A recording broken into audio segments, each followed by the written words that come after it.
pessoal, aqui é o Henrique, eu sou editor e host do podcast do Revisão e estamos no segundo episódio, olha que coisa boa.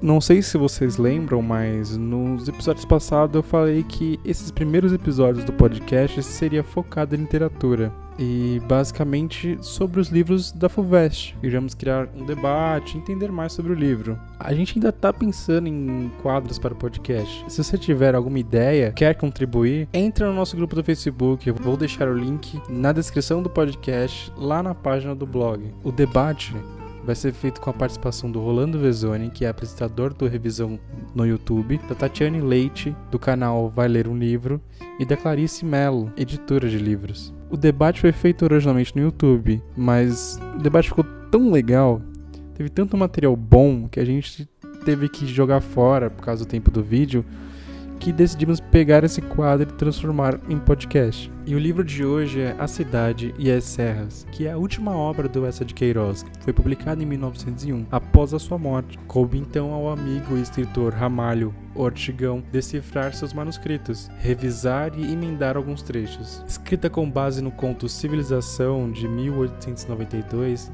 A Cidade e as Serras opõem dois estilos de vida, o urbano e o rural, representado por Paris, a Cidade Luz, considerada na época um exemplo de civilização e modernidade, e Tormes, a pequena cidade portuguesa onde o progresso ainda não havia chegado. Trata-se da obra que mais reflete a civilização industrial originária do movimento da qual essa fez parte, o realismo.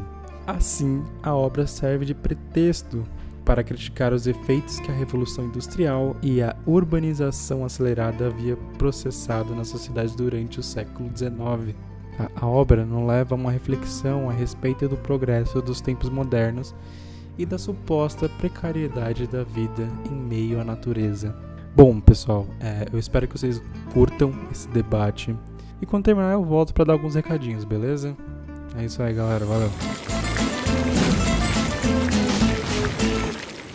Oi pessoal, tudo bem? Mais um episódio do Livrando Sua Cara e dessa vez Cidade e as Serras, um livro bem odiado. Não sei por quê. Eu adoro esse livro, eu não sei porque as pessoas odeiam. As pessoas odeiam esse livro.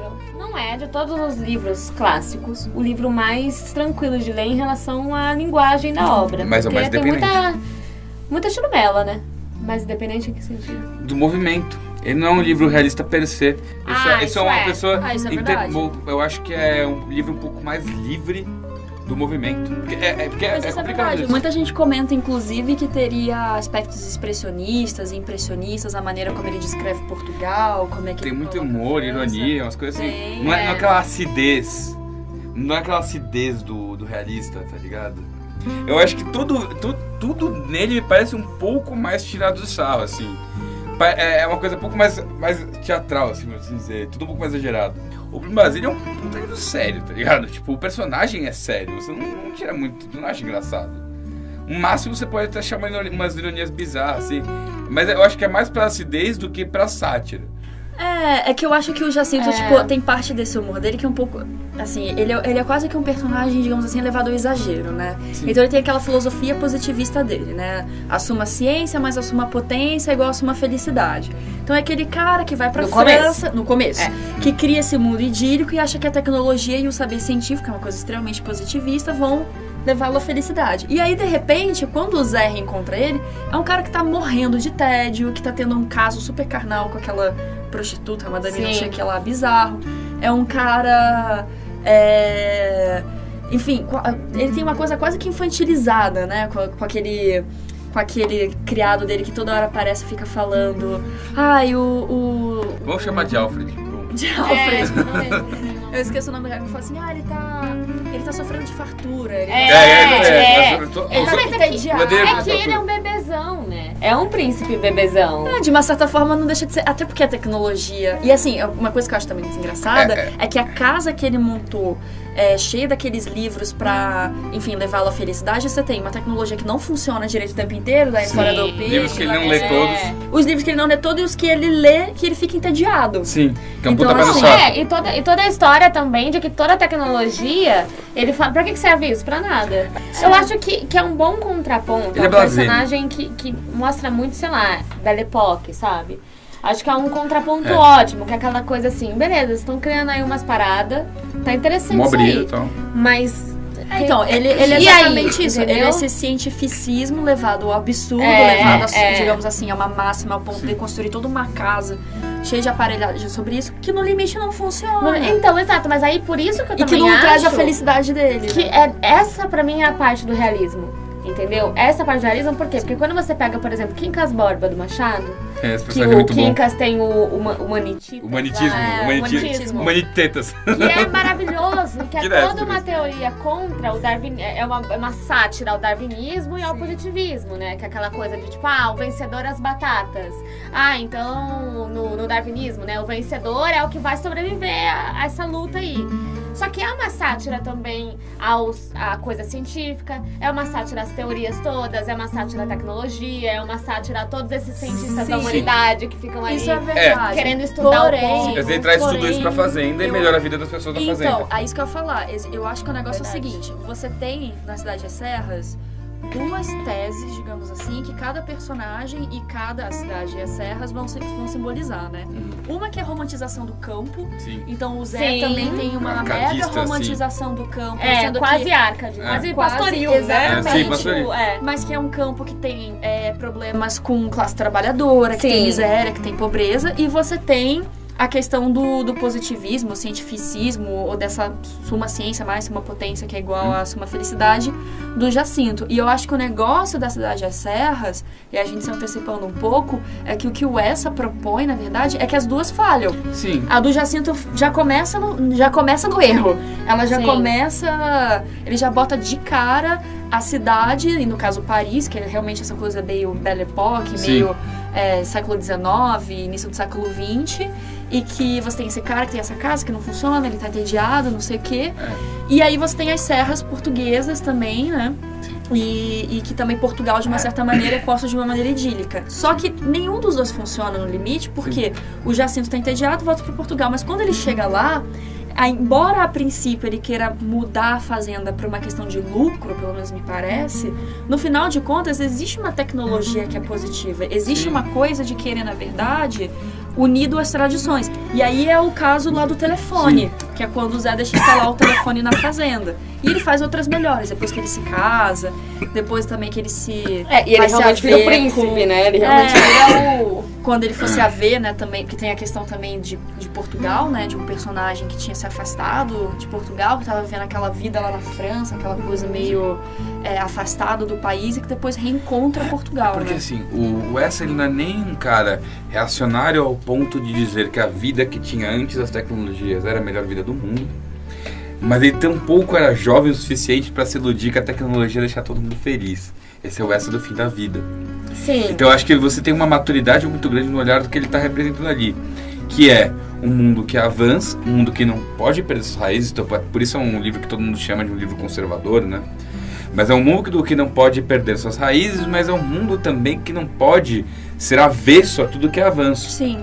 Então é um cara basicamente querendo ser razoável, tentando achar o meio de caminho, porque no final ele escolhe modernizar aquilo que era bom e não abrir mão daquilo que era bom. Sim.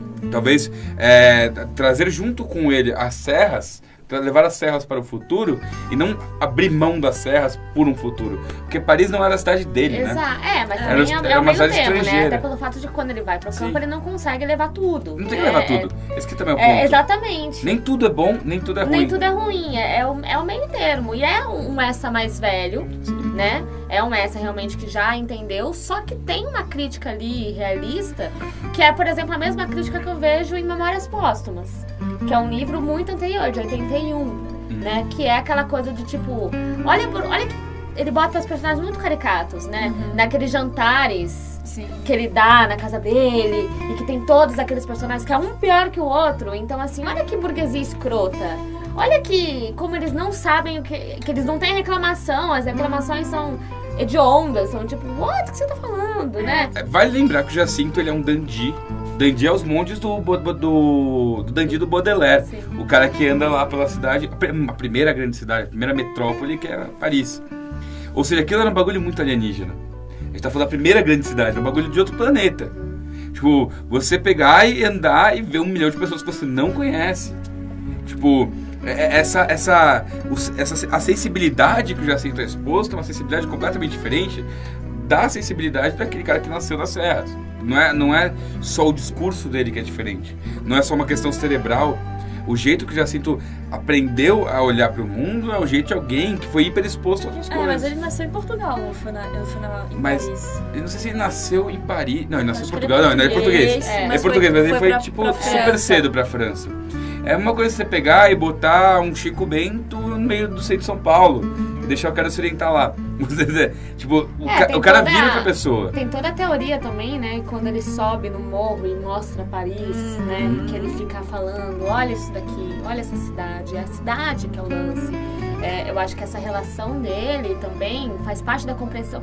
Ele se formou ali também. Ele é um centro completamente moderno. Ele se formou naquela modernidade. Então a personalidade dele também tá andando de acordo com a cidade. E ele tava certo, olhando porque e tá aquilo se virou o vendo mundo. Ali.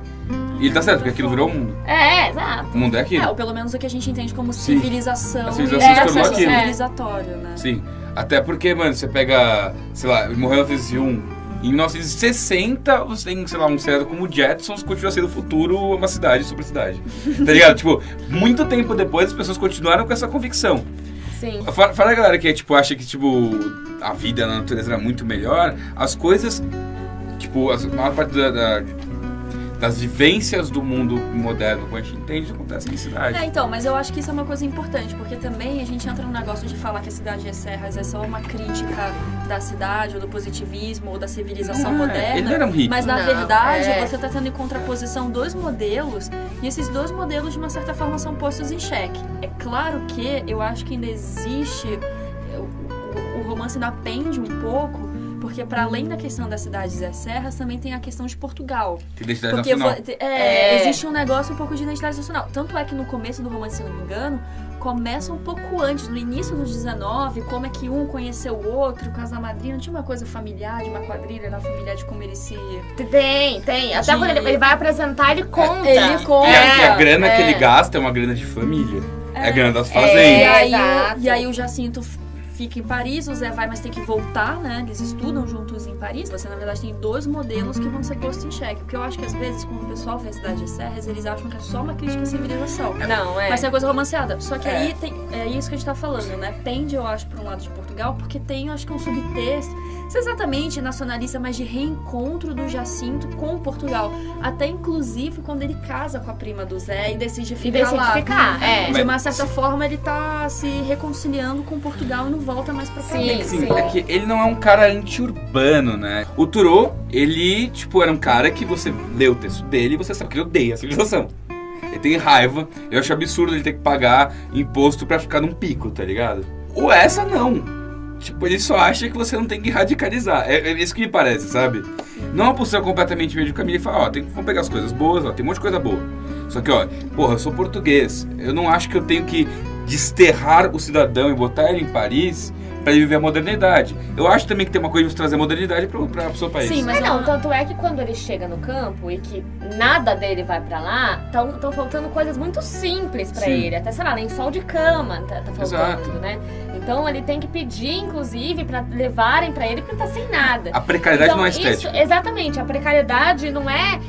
Eu não sinto uma crítica de tipo, olha, meu Deus do céu, a civilização não é boa pra nada, porque ele consegue sobreviver sem nada da civilização. Não é exato, isso. ele não é um maluco que sai pelado e é nóis. Não é hippie. Exato, não é hippie. Mas também existe uma coisa dessa civilização levada ao absurdo, que ela é estapafúrdia, que ela não traz felicidade. E ela destrói a sensibilidade. Ela destrói a sensibilidade. Você vive no TED. Tanto é que quando ele...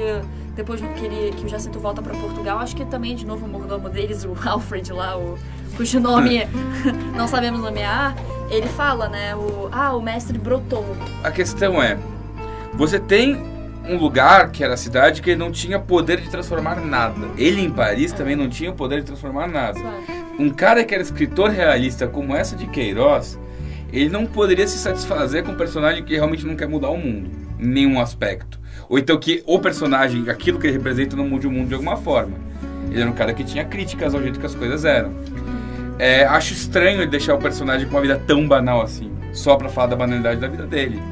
eu acho que tá mostrando quantas coisas podem ser transformadas ainda. E uma coisa que eu acho que funciona, agora eu não lembro exatamente em detalhes, mas uma das coisas que, por exemplo, a tecnologia ou a civilização por meio do Jacinto vai melhorar é a questão da miséria e a questão da classe trabalhadora. Porque ele melhora as condições de trabalho do ponto de vista concreto. Do ponto de vista concreto. Então, existe uma coisa também comunicação. de comunicação com o telefone. Comunicação, eu acho que esse é a grande chave do negócio.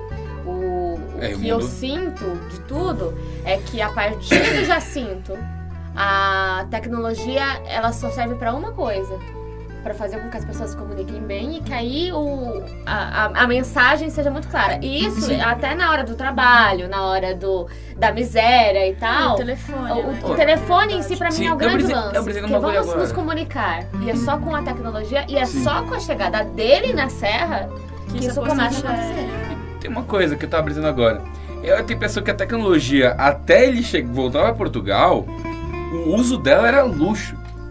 Mas E aí, quando ele vai pra Portugal, ele passa a entender a tecnologia do ponto de vista utilitário. Ela era luxo, era ostentação. Então, uma coisa é uma tecnologia que serve ao propósito de você ficar de boa, e a tecnologia que serve ao propósito de você ajudar as pessoas. E aí você pode pensar que, por exemplo, agora eu indo na sua vibe, posso estar falando besteira, por favor, crianças, tomem cuidado com o que eu vou falar.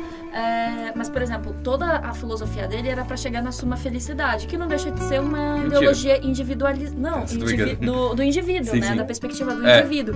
E quando ele leva a tecnologia e muda de uma maneira positiva nas serras, aí já tá virado mais pra uma vida em comunidade, pra questão do trabalhador, pros outros, né? Sim. Não é uma coisa tão individual, não sou eu mais. Não sou eu buscando a minha nós. felicidade, somos nós. Enquanto nação também portuguesa. Exatamente. E lembrando-se que ele começa querendo melhorar a produtividade, que é uma coisa extremamente positivista, né? Uma coisa bem do início do século, só que do final do século XIX, na verdade, mas ele acaba mudando completamente de perspectiva. A coisa da produtividade continua até hoje. E aquele negócio da sensibilidade que você falou também é uma coisa interessante, porque na cidade, em Paris, ele tinha um caso de amor carnal com aquela prostituta. Quando ele vai volta, ele se apaixona por uma portuguesa, né? Essa coisa que também remete um pouco a... Eu acho também que é um grande...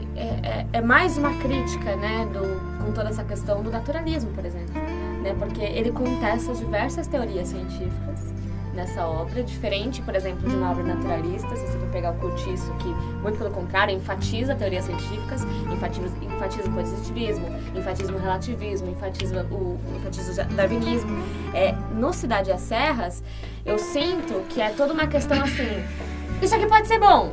É que, de novo, nessa questão do campo e da cidade, eu acho muito, assim, eu não sei se é uma obviedade, isso não tem nada a ver, mas se eu fosse fazer a prova da FUVEST, eu colocaria alguma ligação entre minha vida de menina e a Cidade às Serras. Porque é essa virada do 19, no final do 19, que a tecnologia tá surgindo, a sociedade tá mudando. O que você tem na minha vida de menina? Não sei, mas... Você tem Não, você tem uma adolescente, você acompanha o diário dessa menina que existiu, que ela escreve dos 13 aos 15 anos, é bem no final do 19. E a família dela é uma família de Diadema, descendente de ingleses, os pais são... Diamantina, desculpa, Diadema.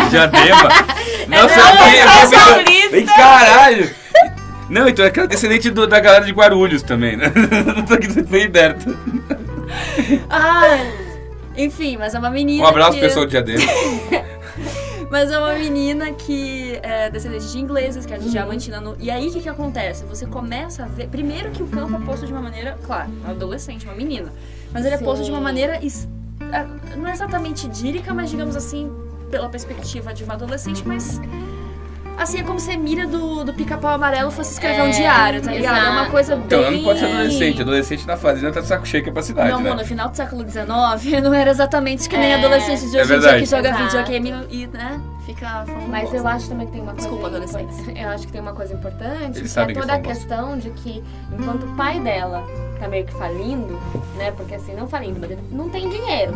Essa coisa também de que ele não tá encontrando mais ouro, porque é na época de Diamantina ali, da mineração bombando, só que na época da decadência dessa mineração, né?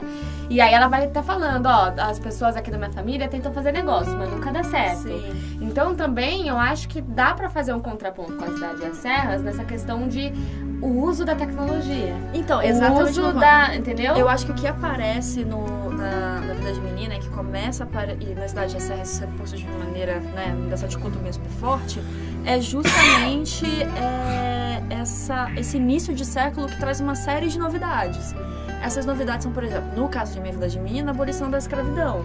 Que ainda tá lá super forte, que o tempo inteiro é comentada, que os negros ainda estão presos às fazendas, porque afinal de contas a escravatura é abolida e eles não têm pra onde ir. Ainda tem uma relação de senhor e escravo muito forte. E que a avó dela fica falando o tempo todo, eles não são mais escravos, mas agora a escrava sou eu. Porque eu tenho que ficar mantendo esses caras aqui e não sei o quê, porque eu não sei o que eu faço. Mas ao mesmo tempo ela é a boa senhora. Muda, né? Mas não, a avó dela é uma figura muito interessante, muito boa. Não é que ela seja uma pessoa ruim, não, mas ela tem muitas contradições. A avó dela parece muito gente de hoje em dia que fala assim, mas é empregada da família. Mas sabe, esse tipo de coisa. Mas o que você vê na verdade ali, eu acho que aparece na Cidade das Serras, é isso. Essa mudança de século, quem tá no final do 19 já tá vendo tudo aquilo que vai ser o grande símbolo do século 20. Eu não lembro se na Vida de Menina tinha alguma referência à iluminação de rua ou alguma coisa assim, mas não tinha ainda telefone, não lembro dela falar de nada desse tipo, mas tinha... O que eu lembro muito dela falar é em relação... Essa coisa de Diamantina pra mim é muito forte, né, na obra, essa coisa que ela fica sempre falando do quanto que a família não tem dinheiro, que a avó talvez tenha, né? E que o solo não é fértil, porque o solo não é bom pra plantar, e que a mãe, também o papel da mulher é muito importante, mas isso é outro tópico, e que a mãe tenta também colocar dinheiro na família e não consegue, e que eles têm um monte de coisa que ela aprende na escola que ela pode usar, e que ela aprende também no dia a dia dela, só que eles não usam, porque o pai dela ainda insiste nesse jogo de tentar achar ouro e não acha mais nada, e eles não têm dinheiro, e a ponto de que eles têm que ficar indo pra casa da avó, que é mais distante, e que aí depois a avó dela ainda pega uma casa que é perto da escola, que a avó dela fica na janela o tempo todo, vendo. Então, assim, é o que eu mais lembro em relação ao uso ou não uso da tecnologia, entendeu? Porque ela tem muito esse foco de... O meu pai só quer saber da coisa da mineração. E a minha avó, a fazenda da minha avó é isso também, né? A casa da minha avó é uma casa que tem bastante árvore, que tem bastante plantação. Ela fala, né? Você pode pegar... Eu lembro de uma parte que ela fala de fruta. Mas tem alguma coisa de fim de século, né? Tem alguma coisa de um fim de uma era, de algo... de alguma coisa que tá surgindo no horizonte e que quem tá ali tá testemunhando, mas ainda não... Na Vida de Menina não tá muito claro. É um pouco a aurora que a gente fala, né? E na Cidade das Serras não. Na Cidade das Serras já surgiu isso, que é a civilização, que é simbolizada por Paris, pela tecnologia, pelo saber positivista. Só que ela é extremamente problemática, ela precisa ser balizada. O que é moderno não tem tanto só uma questão cronológica, mas tem uma questão geográfica, uma coisa de Diamantina no Brasil. Outra coisa é uma essa que conheceu Paris, né? É verdade. E outra coisa também, uma adolescente. É completamente geográfico. E também uma coisa de, tipo... Porque, sei lá, a gente vai estudar, tipo, sei lá, 1800 e tanto, 1900 e tanto, a gente vai estudar os autores, vai ler desde Nietzsche, você vai ler toda essa galera que estava escrevendo nessa época. A gente só tem acesso à visão de vanguarda do que estava rolando. Das pessoas que estavam pensando o mundo dentro de uma perspectiva altamente privilegiada. E protagonizada. Ela é uma menina do interior de Diamantina no Brasil.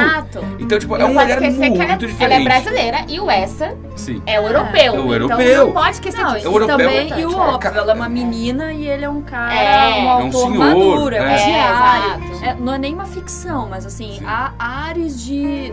Não posso dizer que é um romance porque não é, mas assim, lembra um romance de formação, né?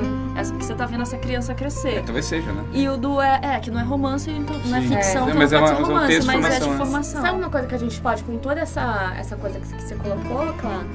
Se cair na redação, eu gosto muito de ficar botando literatura na redação, porque chega na hora da redação as pessoas falam, meu Deus do céu, o que eu vou fazer da minha vida? Eu li 15 livros, não sei o que eu falo. Usar se cair questão de tecnologia, porque eu acho que é um tema que pode muito bem cair esse ano. Porque a tecnologia está ululando aí, todo mundo só usa isso, a gente tem a geração que nasceu ali com o tablet na mão, né? A gente tem também esse conflito de gerações, se por acaso cai isso. A gente tem a pessoa que xinga quem usa celular.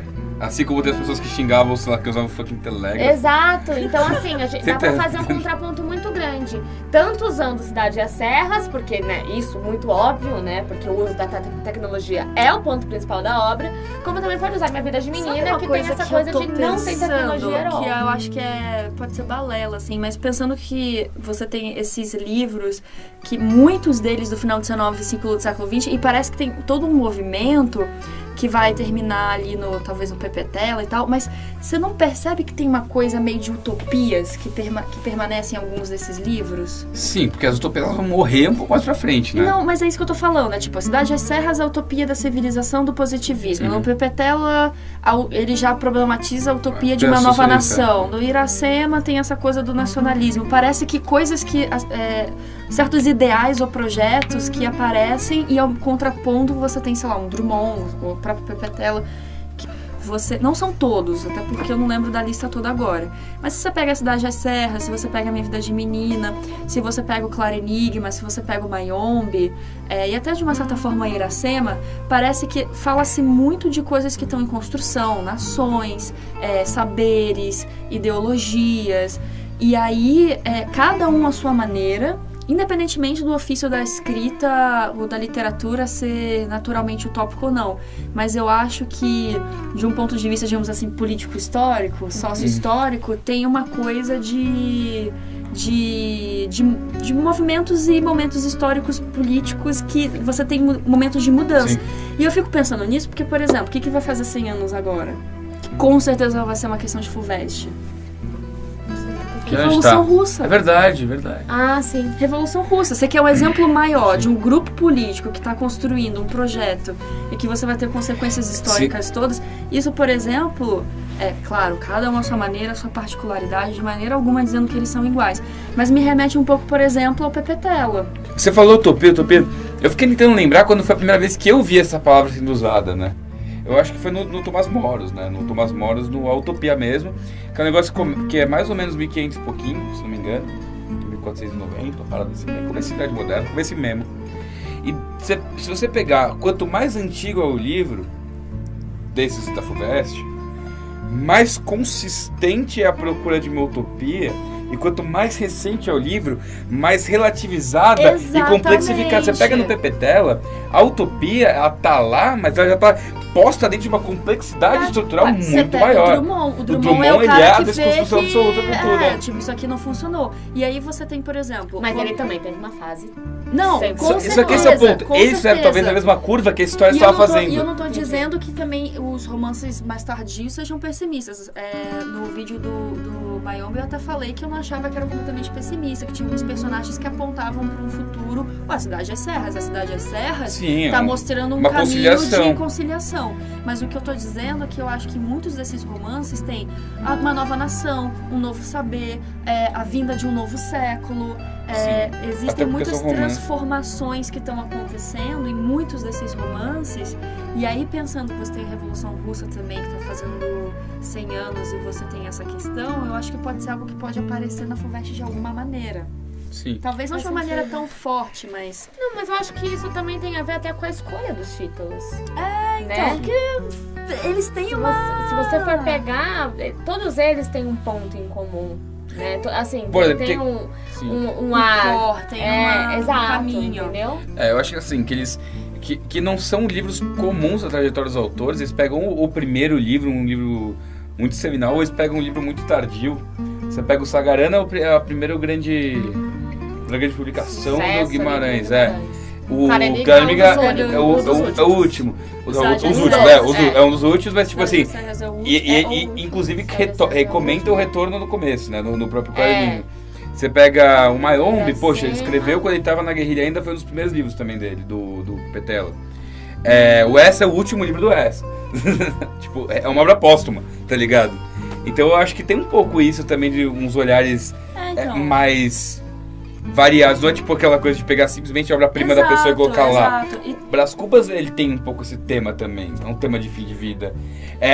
E uma retrospectiva, um olhar novo. Brás Cubas é o primeiro livro do realismo, né? Exatamente. É o 81, é o justamente. primeiro. Então você tem uma coisa muito, tipo, 19, século 20, e acho que uma trajetória que se faz. E assim, alguns têm coisas muito parecidas. Vocês falaram no Cortiço com eles se conversam a cidade pra caralho. Se conversam pra caramba. Então, Cortiço, a Cidade das Serras, a Minha Vida de Menina, que talvez essa coisa de campo, tá, você possa brincar um pouco com Sagarana, que com certeza conversa com o Claro Enigma, porque tem um poema que é uma referência direta ao Guimarães, mas que também, de uma certa maneira, mostra um sentimento do homem moderno que perpassa todos esses. Você tem muitas nações surgindo, muitas coisas, né, Tem muitos mundos caindo. E grandes impérios caindo, né? Bom, vocês percebem que o buraco é mais embaixo, todas as coisas se relacionam, não é nada simples, tá? Trabalhar com intertextualidade é importante justamente porque é um diferencial, não é todo mundo que vai conseguir fazer isso. Então, assista todos os nossos vídeos, leia os livros e faça o possível, porque não adianta você conhecer as informações sobre o conteúdo se você não consegue relacionar elas com o universo que você vive e com as outras coisas que você tem de repertório. Que é o que é mais perigoso. Que é o que é mais importante. Eles querem medir se você não é um completo imbecil, não se você sabe ler. É isso que eles querem. Com sorte, nossas queridas amigas trouxeram aqui novamente. Bom, é isso. É nóis. Tchau, gente.